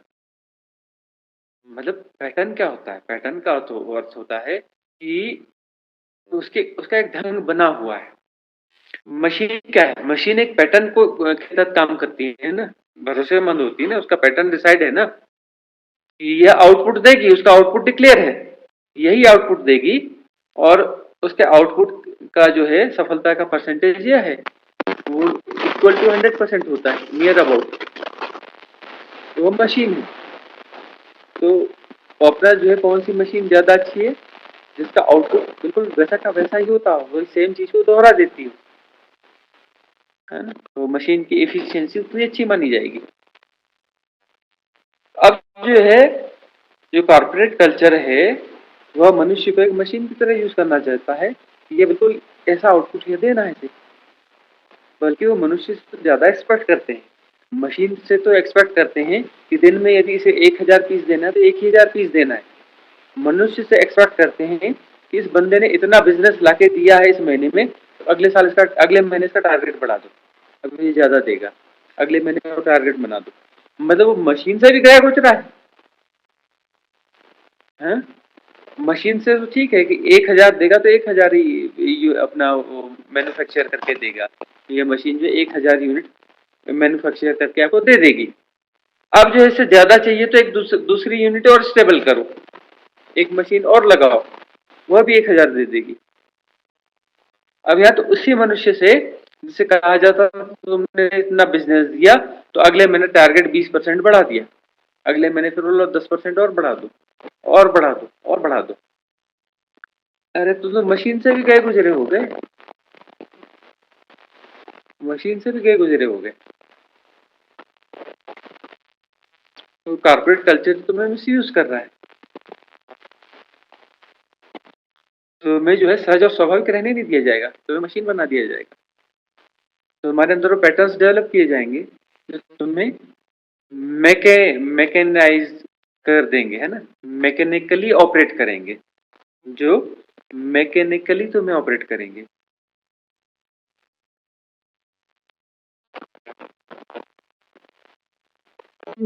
अब ये जो है हम कैसे जिए यहाँ पर सभ्यता में, कैसे क्या करें, कैसे क्या करें, ये करें, झंझोड़ना पड़ेगा अपने आप से बाहर निकालने के लिए, बड़े क्रांतिकारी डिसीजन लेने पड़ेंगे, बड़े क्रांतिकारी डिसीजन लेने पड़ेंगे। बच्चों को फिर हम कैसा करें, बच्चों को ठीक है मशीन बनाओ, अच्छी मशीन बनाओ, है ना, और कम मनुष्य। तो ज़ॉम्बीज़ का मतलब है उसमें 96-97% पैटर्न्स हैं। उन पैटर्न्स को जो स्किल्ड करना होता है, स्किल्ड पर्सन है, स्किल्ड पर्सन का मतलब उसके पैटर्न जो हैं एकदम परफेक्ट हैं, कॉर्पोरेट यूज के अनुकूल है ना, कॉर्पोरेट कल्चर के अनुकूल है, जो उनमें पैटर्न्स इनबिल्ट किए गए और उनको पैटर्न्स को स्किल्ड किया गया, मतलब वैसे उस प्रकार से उनको डिजाइन किया गया है, उस प्रकार से उन्हें जो तराशा गया है जो कॉर्पोरेट कल्चर के अनुकूल होंगे। और साधक कहता है कि मैं ज़ॉम्बीज़ नहीं हूं, मैं अपने पैटर्न्स को क्लीन करूंगा, और वो क्लीन करता चलता है, क्लींजिंग क्लींजिंग क्लींजिंग क्लींजिंग, सारे पैटर्न्स को तोड़ते चलता है और तलाशता है कि कौन है जो इस खेल के बाहर हुआ है, उसके पास पहुंच जाता है, बोलता है कि मुझे भी खेल से बाहर होना है, आप खेल से बाहर हो गए, मुझे भी खेल से बाहर होने की कला सिखा दो। वो कहता है ठीक, मैं सिखा देता हूँ। तो खेल से बाहर होने के लिए फिर दांव कहता है, दांव लगाओ। तुम कहते हो कि नहीं मुझे वो ज़ॉम्बीज़ वाली लाइफ भी चाहिए और ये मुक्ति भी चाहिए, दोनों नहीं मिलेगा। ज़ॉम्बीज़ तो ज़ॉम्बीज़ होगा, मुक्त कैसे होगा? मैं ज़ॉम्बीज़ भी हो जाऊं, परमात्मा भी हो जाऊं। अरे ज़ॉम्बीज़ की भ्रांतियों के साथ में परमात्मा कैसे हो सकते हो? परमात्मा तो तुम हो, लेकिन ज़ॉम्बीज़ की भ्रांतियों को गिरा दो, तुम कैसे पहचानोगे कि तुम परमात्मा हो? तुम मैकेनाइज्ड वे में मत जियो, प्रति संवेदन से जियो, सहजता से जियो। तो सहजता में भी कर्म होंगे, लेकिन कर्म घटेंगे, करोगे नहीं। करोगे तो कर्ता पैदा होगा, और कर्ता धीरे धीरे ज़ॉम्बीज़ की तरफ ही जाता है, जहां पर भी एम्बिशंस डाली जाती है ना। अब यहाँ पर पहले एम्बिशंस नहीं थी, है ना, जो सनातन धर्म में एम्बिशंस बिल्कुल नहीं दी जाती थी, तो सहज जीवन था, मनुष्य रहा करते थे, है ना। वो लाओत्से की किताब में आता है ना कि जब जब लोग जो है लोगों के जीवन से धर्म विदा हो रहा होगा, तो धर्म जैसे जैसे विदा हुआ होगा, धर्म की किताबें आई होंगी। जब जीवन सहज रहा होगा, धार्मिक रहा होगा, तो किसी किताब की जरूरत ही नहीं होगी, किसी घोषित धर्म की जरूरत भी नहीं रही होगी। जरूर ये धर्म की किताबें तब पैदा हुई जब मनुष्य के जीवन से धर्म का क्षरण हुआ होगा। जरूरी संप्रदाय तब बने होंगे जब मनुष्य जो है धार्मिक मनुष्य के जीवन में धर्म खत्म हो गया होगा, तब संप्रदाय बने होंगे। संप्रदाय बनेंगे क्यों? धर्म तो भीतर की एक अवस्था है। अब जो है उसकी शिक्षा हो रही है, मतलब जीवन में धर्म बचा नहीं, अभी तो शिक्षा हो रही है। और जो शिक्षा दी जा रही है वो धर्म की शिक्षा है। कैसे कैसे कह सकते हैं कि धर्म की शिक्षा है? अब जो शिक्षा दी जा रही है धर्म की, सब जगह अलग अलग दी जा रही है, तो धर्म की कोई अलग अलग शिक्षा होगी। धर्म कोई दूसरा सिखा सकता है। तुम्हारी सहजता को कोई दूसरा सिखा सकता है, तुम्हारी सहजता को कोई दूसरा जी सकता है। तुम्हें तुम्हारी सहज होना है, यह किसी किताब में लिखा हो सकता है तुम्हें कैसे सहज होना है। तुम कोई मशीन हो? हर मनुष्य यूनिक है और उसके भीतर की सहजता अपने ढंग की सहजता हो, वो किसी किताब में लिखा हो सकता है? कैसे संभव है? और इतनी भी बुद्धि नहीं है तुमने कि तुम किताबों से अपनी सहजता ढूंढते, किताबों में तुम्हारी सहजता कहाँ मिलेगी? सहजता जो है इस प्रकृति के पीछे मिलेगी, इस प्रकृति के सहज नियमों में तुम्हें अपनी सहजता मिलेगी। तुम किताबों में ढूंढते हो।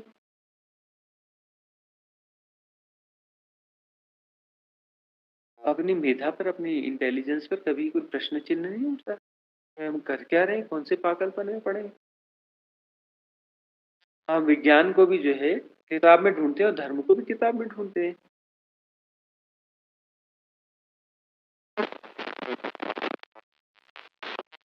अपने ऊपर कभी संशय नहीं होता कि हम कौन से पागलपन में पड़े हुए।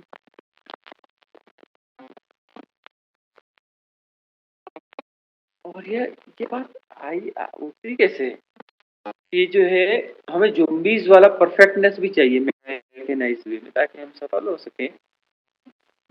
और जीवन में सहजता भी चाहिए, जीवन में सहजता भी चाहिए, परम स्थिति चाहिए।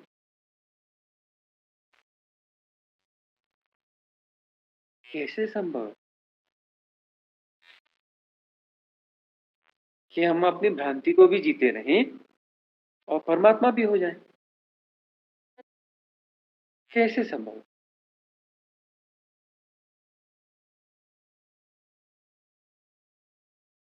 अपने आप को झंझोड़ने की बात है। यही इलाज है, अपने आप को झंझोड़ो। अभी तो झंझोड़ोगे ना। आप सोचते हो कल देख लेते हैं, कल, और कल कभी आता नहीं। जीवन पूरी गंवा दी। लगता नहीं है बहुत जरूरी है, यह बहुत जरूरी है, यह बहुत जरूरी है। जरूरी काम जीवन में कब नहीं रही है बताओ?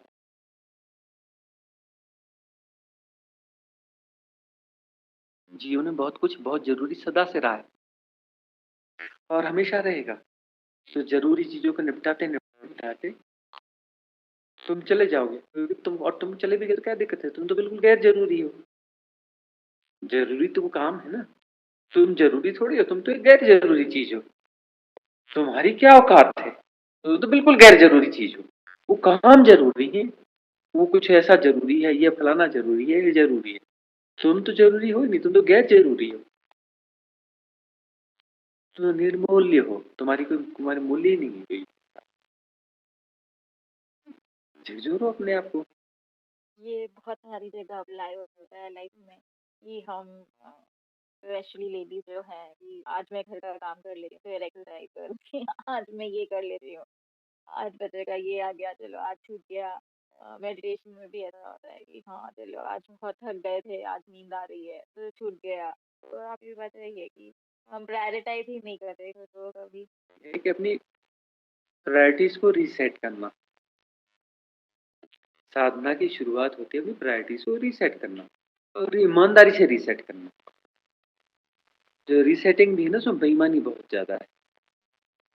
ईमानदारी से रीसेट करना अपनी प्रायोरिटी को।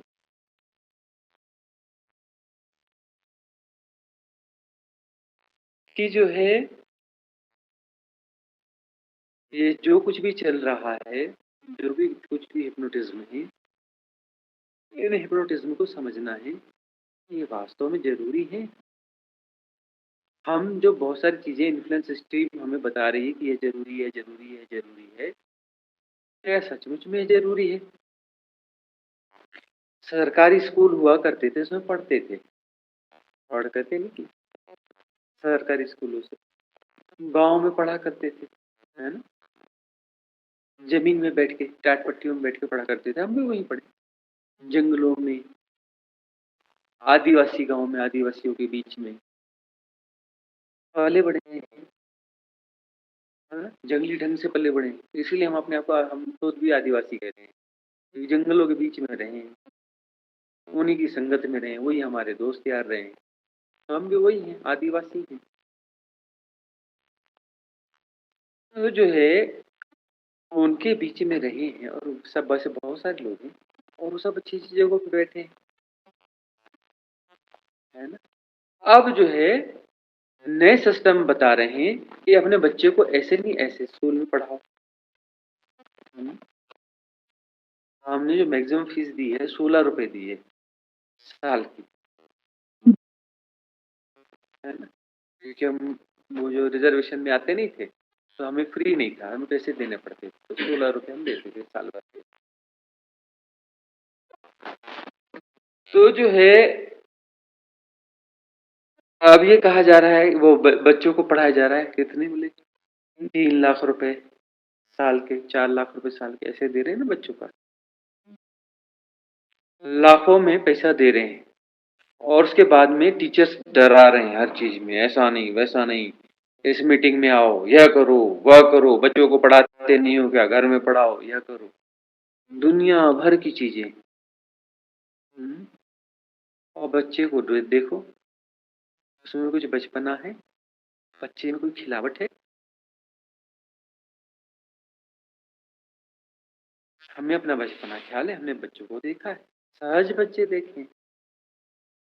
अभी बच्चों को देखो कहीं सहजता है, बच्चा है, जबरदस्ती बच्चा बच्चा बोल रहे, बच्चा बोलने से कोई बच्चा हो जाता है? ये नहीं कि ये 5 साल का है तो बच्चा है, 5 साल का होने से कोई बच्चा हो जाता है? बच्चा एक बचपन एक खिलावट है, एक खास किस्म की कली है जो खिल रही है, उसकी अलग किस्म की खुशबू होती है, अलग ढंग का होना होता है। इसे भी तुम उठा के बच्चा कह देते हो, ये बच्चा है जी, बिल्कुल नियम में आता है। 7 साल का है तो बच्चा नहीं हुआ, ये ऐसा है तो बच्चा नहीं हुआ, बच्चा कहाँ बचा? तुमने तो उसके बचपन को मार दिया। और जो है उन स्कूलों में अब कहते हैं आपके मेडिटेशन रिट्रीट में आना है, क्या करें, बच्चे की छुट्टी नहीं हो रही है और ये है उसका ये पिछड़ जाएगा, वह हो जाएगा, जैसा बड़ी बड़ी जरूरी चीज है। और ये जो हाई फाई एजुकेशन से निकलने वाले बच्चे, यही तो बेरोजगार बच्चे हैं ना। हम्म, ये जो भीड़ निकल रही है बड़ी महंगी महंगी शिक्षाओं से निकलते थे, बेरोजगार बच्चे यही तो है ना, डिप्रेशन में पड़े हुए बेरोजगार बच्चे, क्या रेव पार्टियां करते हैं, वीड पीते हैं, ये वही तो है ना स्पेशल बच्चे, ये वही स्पेशल बच्चे हैं ना। जाके देखो अपना बार्स में, रेव पार्टियों में, यही स्मार्ट बच्चे हैं ना, जिनके माँ बाप ने उन पे खूब खर्च किया है।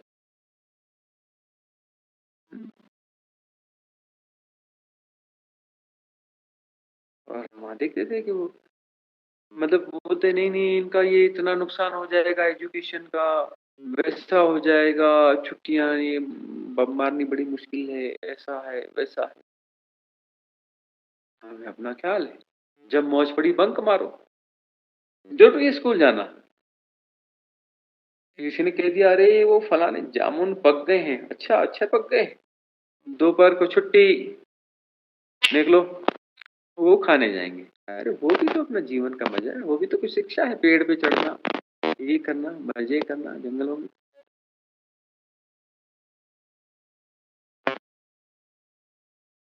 हमारे सारे दोस्त यार हम ऐसे ही रहे, सब अच्छी-अच्छी पोस्टों पे बैठे हैं, सब अच्छी-अच्छी जगहों पर है, कोई बड़ा बिज़नेसमैन है, कोई कुछ है, कोई एग्रीकल्चरिस्ट है, बढ़िया टॉप एजुकेटेड वो है। जॉब्स तो हमारे पास भी थी, हमने भी छोड़ी हैं जॉब्स। गवर्नमेंट जॉब्स हमने भी छोड़ी। और जहाँ पर भी हम ठीक है, परफेक्ट है, जैसा होना चाहिए वैसे हैं। तो यह तो तय करो कि जो तुम इन्फ्लुएंस सिस्टम तुम्हें बता रही है वो ठीक है या नहीं है। इतने बेरोजगार बच्चे देख रहे हो, इतने बिगड़ैल बच्चे देख रहे हो, बच्चों जैसे बच्चे नहीं है देख रहे हो, हाँ, नशे पतों में डूबे बच्चे देख रहे हो, सुसाइड करने वाले बच्चे देख रहे हो, डिप्रेशन से ग्रस्त बच्चे देख रहे हो, और उसी सिस्टम में डाल रहे हो जिससे ये पैदा हो रहे हैं, उसी फैक्ट्री में डाल रहे हो जिससे ये प्रोडक्शन आता है। अभी ये छोटे बच्चे हैं, इनको जो एजुकेशन दी जा रही है और जितना ज्यादा प्रेशर दिया जा रहा है तो और भी करप्ट होकर निकलेंगे, तो और भी ज्यादा डिप्रेशन में जाएंगे, और भी ज्यादा जोम्बीज होके निकलेंगे, और भी ज्यादा बेरोजगार होंगे ये।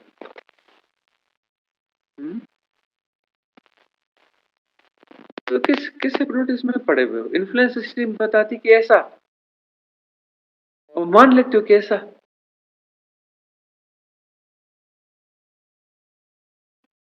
क्या बात है ये? अपनी मर्जी से कहां अपने सफर के हमने, रुख हवाओं का जिधर का है उधर के हम है। जहां से धक्का पड़ रहा है वहां जा रहे हैं, और बाद में पता चलता है गड्ढे में गिर गए, बोले नहीं हवाओं ने धक्का देते कि यहाँ तक लाया और इस खाई में ढकेल दिया। झटका दो अपने आप, नहीं हम ऐसे धक्कों पे नहीं चलेंगे, हम अपना निर्णय लेंगे। अरे इन्फ्लुएंस सिस्टम कहती है कि तुमको यह मिलेगा, लेकिन अभी तो देखो कि क्या छीन के देगी है, क्या क्या छीनने के बाद तुम्हें यह दिया जाएगा। अपनी सहजता, अपना सुकून, उसको छीनने के बाद तुम्हें कुछ यह मिलेगा। क्यों चाहिए यह?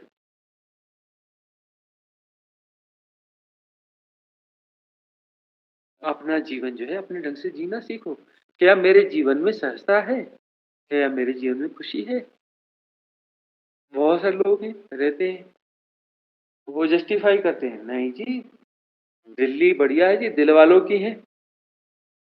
दिल्ली दिल वालों की है, मस्त है, ऐसा है वैसा है। हाँ हमने बड़ी मस्त है,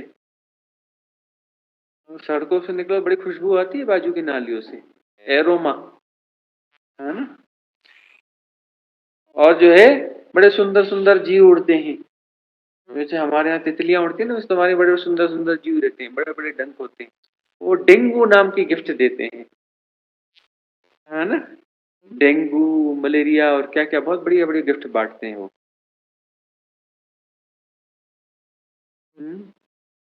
और जो है बड़े सुंदर सुंदर वाहन चलते हैं, उसमें रंग बिरंगा धुआं निकलता है ना, और फैलता है, उससे फेफड़ों को बड़ा आराम मिलता है ना।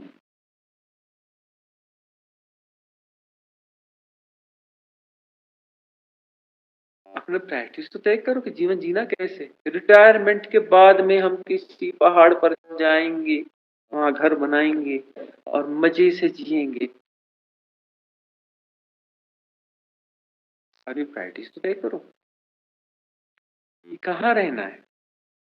यह तो तय करो कि किसी हरी भरी जगह में रहोगे, प्रकृति के सानिध्य में रहोगे। हम्म?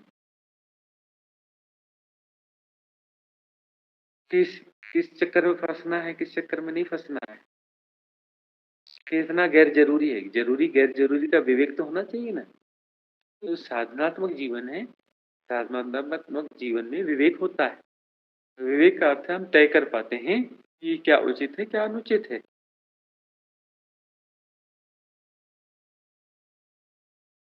उचित अनुचित जो है प्रति संवेदन से तय होता है, और उस प्रति संवेदन के आधार पर हम अपना जीवन जीते हैं, धक्कों का जीवन नहीं जीते हैं। तो सारी इन्फ्लुएंस स्ट्रीम जो है काम करना छोड़ देती है, तो जो अंदर के जो पैटर्न्स हैं थोड़ी क्रेविंग पैदा करेंगे और सरफेस पर बार-बार आएँगे। उभर-उभर कर आएँगे और परेशान करेंगे। है ना? कॉन्शियस माइंड और सबकॉन्शियस माइंड, वो जो बीच का जो हिस्सा है ना, वहाँ पर वो पैटर्न्स उभर के आएँगे, वहाँ अपना प्ले करेंगे और हैक करने की कोशिश करेंगे ब्रीथ को। बोलेंगे कि ऐसा करो, ऐसा करो, ऐसा होना चाहिए, क्रेविंग पैदा करेंगे। तुम पिछड़ जाओगे, तुम बर्बाद हो जाओगे, तुम ऐसे हो जाओगे, तुम वैसे हो जाओगे। इन्फ्लुएंस सिस्टम बहुत ज़रूरी है, उसके बगैर काम चलता नहीं है। यह है, वह है, फलाना है, ढिकाना है, प्ले करेंगे। तुम समता भाव पुष्ट रखो और देखते रहो उसके प्ले को, न उसके पक्ष में जाओ न विपक्ष में जाओ। तो उसका प्ले तो थोड़ी दूर चलेगा क्योंकि फीडिंग बंद कर दी, एसोसिएशन नहीं किया।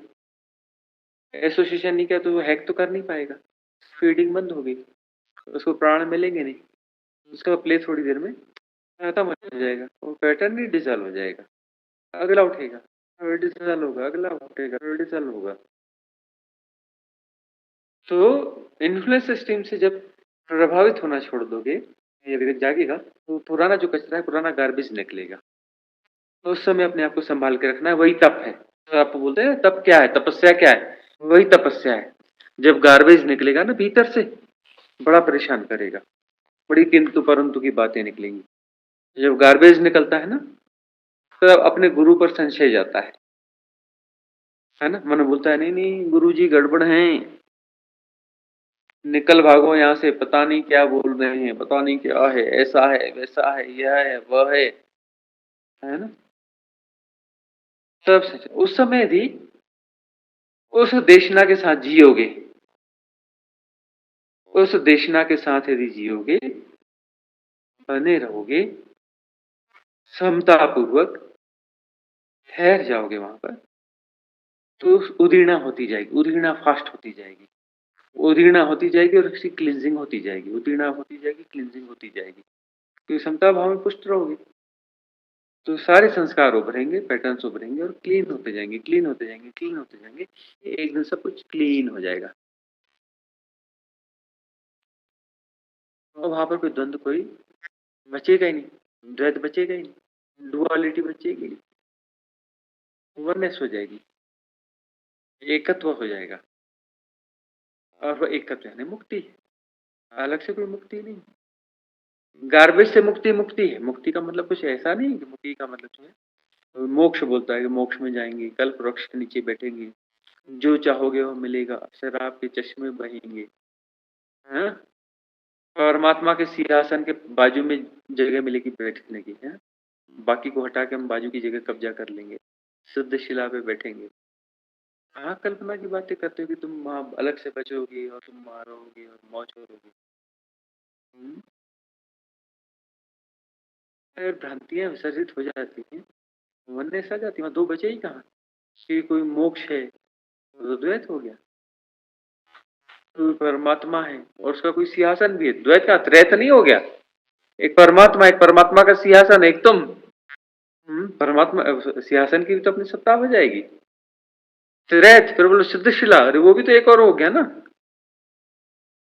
फिर मोक्ष, मोक्ष का गेट वो भी नहीं हो जाएगा, फिर मोक्ष में खड़ा दरबान, फिर मोक्ष में तो बहुत सारे लोगों की भीड़ रहेगी, वो तो कंप्लीट दुनिया हो गई भाई, पूरी दुनियादारी होगी वो तो।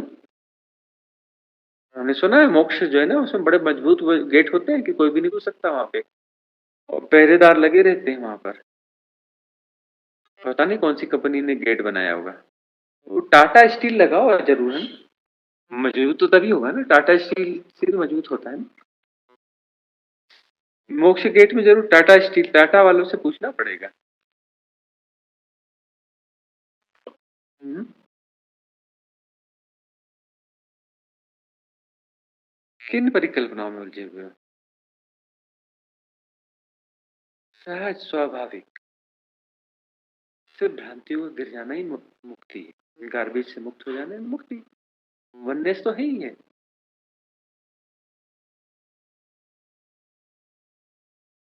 तो हम हर शब्द को करप्ट कर देते हैं, रूलसते रहते हैं, मोक्ष, स्वर्ग, परमात्मा, इवन समाधि-वमाधि जैसे शब्दों को भी हम करप्ट कर देते हैं। सारे शब्दों को हम करप्ट कर देते हैं। इशारे बड़े सुंदर बनाए गए थे, जब भी बनाए गए थे, परफेक्ट बनाए गए थे। लेकिन अब जो है वो करप्ट हो गए, शब्द करप्ट हो गए। और एक्चुअली बहुत गौर से देखो तो कॉन्सेप्ट ही है ना, किसी इंडिविजुअल का ही तो कॉन्सेप्ट होगा ना परमात्मा।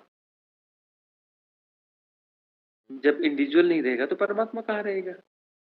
परमात्मा है मतलब इंडिविजुअल है ना? सेपरेशन बचा तभी तो परमात्मा है। सेपरेशन गया तो परमात्मा भी गया। कोई गुणा भाग बचेगा ही नहीं।